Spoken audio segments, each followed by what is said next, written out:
souvent, quand nous parlons à Dieu, nous avons l'impression que nous sommes en train d'informer Dieu de notre situation. Dans notre conception, nous sommes appelés à être un certain niveau de vie. Nous n'avons pas encore accepté d'entrer dans le combat pour notre transformation. 2026 là, c'est le combat pour ma transformation. C'est le combat pour ma vie au-delà des limites. Je n'accepterai pas la peuplade. Dis amen avec moi. Verset chapitre 3. Voici les cris d'Israël sont venus jusqu'à moi. Et j'ai vu l'oppression que leur font souffrir les Égyptiens. Maintenant, je t'enverrai auprès de Pharaon et tu feras sortir d'Égypte mon peuple, les enfants d'Israële. Moïse faisait paître les troupeaux de son beau-père. C'est-à-dire que Moïse était dans son activité journalière. Moïse n'était pas un prophète de départ. Moïse était un berger. Et pendant qu'il est dans son activité, la Bible dit qu'un jour, pendant qu'il marchait, il voit un buisson ardent, il voit un feu sur une montagne. Parce qu'il remarque que ce feu est là, mais il ne consume pas ces paroles.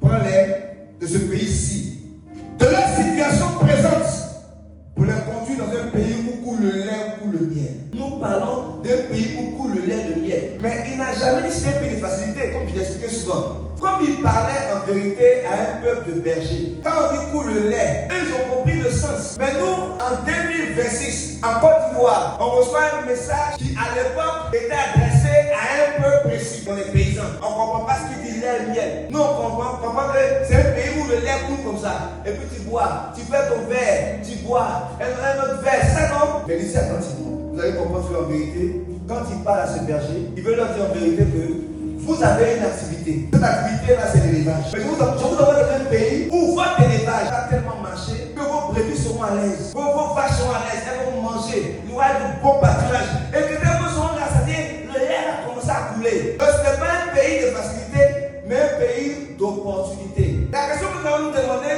mais à quel moment j'arrive dans le pays où coule le lait, où coule le miel? Et souvent on dit, oh, va arriver un jour. Donc souvent on dit, quand Dieu va me bénir, quand Dieu va me bénir. Mais laissez-moi vous choquer ce matin. Nous ne sommes plus au désert, hein. Nous sommes déjà dans le pays où coule le lait, le miel. Parce que la Bible a dit, quand Christ en vous, quoi? Non, je n'ai pas entendu.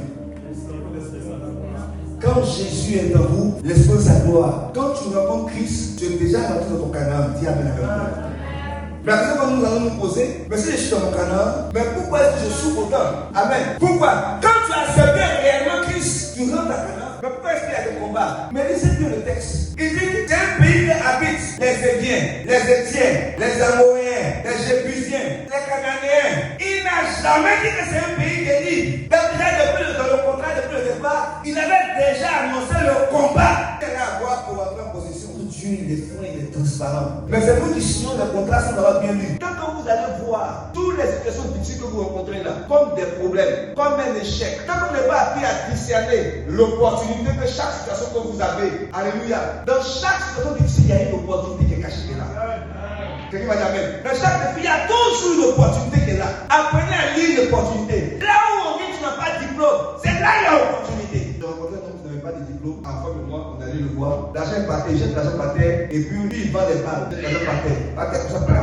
Il n'a pas de diplôme. Il ne sait même pas bien lire et écrire. Mais parce qu'il n'a pas de diplôme, il a compris qu'il pouvait utiliser un autre don, son courage. Tu vends peut-être des petites choses. Tu vends peut-être des galettes. Tu vends peut-être des toffees. Mais ces toffees n'a pas un autre sens pour toi. Et moi, je crois que Dieu n'a pas changé. Tu es le même hier, aujourd'hui. Et nous disons toujours éternellement. Et sa pensée est la même hier, aujourd'hui et éternellement. Peut-être que mes amis me voient dans une situation difficile où je n'arrive pas à payer mon loyer. Peut-être que mes amis me voient dans une situation difficile où je n'arrive pas à envoyer mes enfants à l'école. Peut-être que mes amis me voient dans une situation difficile où je suis endetté. Mais moi, aujourd'hui, j'ai décidé de discerner que Dieu contrôle tout. Il est au contrôle même dans cette situation-là. Alléluia. Et je crois que quand les mers, les vagues se déchaînent, lui il parle et il est calme. Est-ce que tu crois que Jésus est en train de calmer la situation de sa vie? Si tu crois que Jésus est en train de calmer la situation de sa vie, dis Seigneur, merci parce que tu calmes la situation en acclamant très fort.